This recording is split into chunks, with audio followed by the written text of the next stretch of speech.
Very excited for this one. Joining us now is Nick Thompson from Love is Blind. Some of you might know him from reality TV, but this is not a gossip interview. Nick, you and I initially connected on Instagram, and I found it really interesting that you have some very core-held political beliefs, including wearing a Free Assange bracelet while you were on the show. Just talk to us a little bit about your own politics and how you want to use your new platform in order to raise awareness for what you think is important.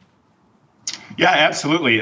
So my politics, I don't like to be called liberal. I think of myself maybe as more of a progressive with a libertarian lean in some areas. But, getting into politics for me really started back in 2008. And, my views are being molded constantly. But one issue with Julian Assange that really bugs me, coming from studying journalism in high school and college, is the fact that we have, this journalist or publisher or whatever you want to call him. And despite him bringing key information that the public needed to know and helping release information that the public needed to know, he's being in danger of being extradited to the U.S. for the Espionage Act. And to me, that is despicable. And what's even worse is when you watch our press and our mainstream media sit there and watch one of their own go down, and they sit there in silence with their hands under their legs as opposed to standing up for one of their own. So freedom of the press to me is the number one issue that we have. We have a press that is bought and paid for over and over by big pharma, by giant corporations, by billionaires that are soon to be trillionaires. And until we have true press freedom, whether that comes from a crowdfunded model or a not-for-profit model, we're never going to solve the big problems that are facing our country and ultimately the world, too. That's well said. I think that is very well said. And I have to tell you, I was mentioning this to you, Nick, when Saagar realized you were following him on Instagram, he was like super giddy. That's true. This morning. He's like, you're not going to believe this, Krystal. Yeah. And I'm a big fan of the show. Yeah, well, and it's so rare to find someone in public eye or mainstream sort of like entertainment who actually has good politics. So I'd love for you to talk to us a little bit more about, you just mentioned your sort of political awakening started in 2008.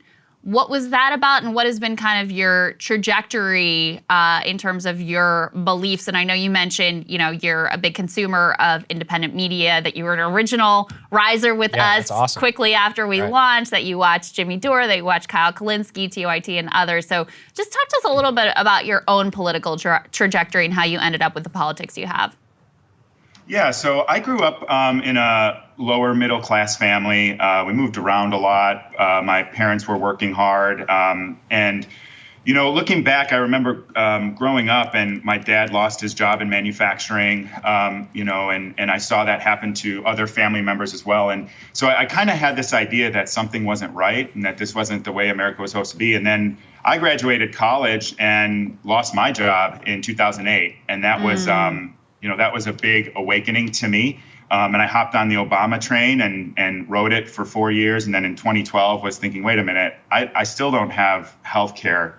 I just took out $60,000 of loans that I have no idea how I'm ever going to pay back for college. And what is this guy doing? And so I voted reluctantly for him again in 2012. And as it continued, I was like, this isn't right. And in 2015, the rise of Trump and Hillary, I was like, this isn't right. Something's not right. And, I just started digging more and more into it. 2016 and 2020, I was a volunteer on Bernie's campaign.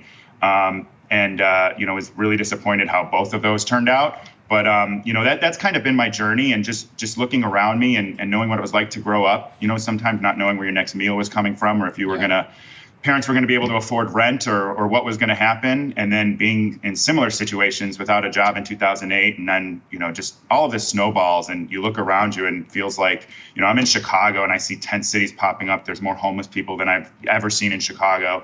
And what are we doing about this? How are we going to fix this? And then I look at the news and all they do, for 4 years is talk about Trump tweets, and nobody's talking about how we have, trillionaires that own the media. It's condensed down to 6 companies. And as long as that's the issue, we're never going to get reporting on this. That's really well said, Nick. It's interesting. We were talking, one of the only things that were remained in the show that even alluded a little bit to your politics when you were talking about capitalism. Could you go into that? Give us the context of that discussion and just give us some of your thoughts. I saw that you expanded a little bit more on Instagram. Yeah. So, when I think about capitalism and in its way, and it's what I was alluding to a moment ago, it's not sustainable the way it is right now. And going back to the billionaires and trillionaires that we're about to have owning the media. And as long as they're owning the media, they're not going to report or investigate on why we have almost 600,000 homeless people in the country. They're not going to report on how healthcare is profit-driven, and all the studies and research are sponsored by big pharma and the insurance companies. They're never going to talk about how we spend, what do we spend, like 750 billion plus on war. They're never going to talk about how we shouldn't be involved in all these foreign affairs and the countless, 1,000+ war bases we have around the country. They're not going to talk about this because these are things that help them make money. This is the way that the media stays profitable. They can't talk about what's actually happening in this country so that people who are middle class, upper middle class, can actually see that the world's falling apart around them. Yeah, really well said. Yeah. And Nick, I don't want to get you in any trouble with the show, but I am curious whatever you can say about this. So you come from this sort of, working class upbringing. You have your own struggles, losing your job, struggling to afford health insurance, your student loan debt. And now you're in, the belly of the capitalist beast, as we all have to exist in society, but you have the specific lens into like the money-making industry of entertainment. Has that shaped or informed your views or revealed anything else to you about the system that you hadn't quite grasped before? So I'm relatively new into this, and it's just been the last few weeks of the show airing that people have asked to take a picture with me, or comment on stuff. So it's all very new to me. But one thing is I'm literally a normal guy that grew up in the suburbs of Chicago. I work in software marketing. These are just passions of mine because I've come from it, I've lived through it, and I've seen people that lived through more of it.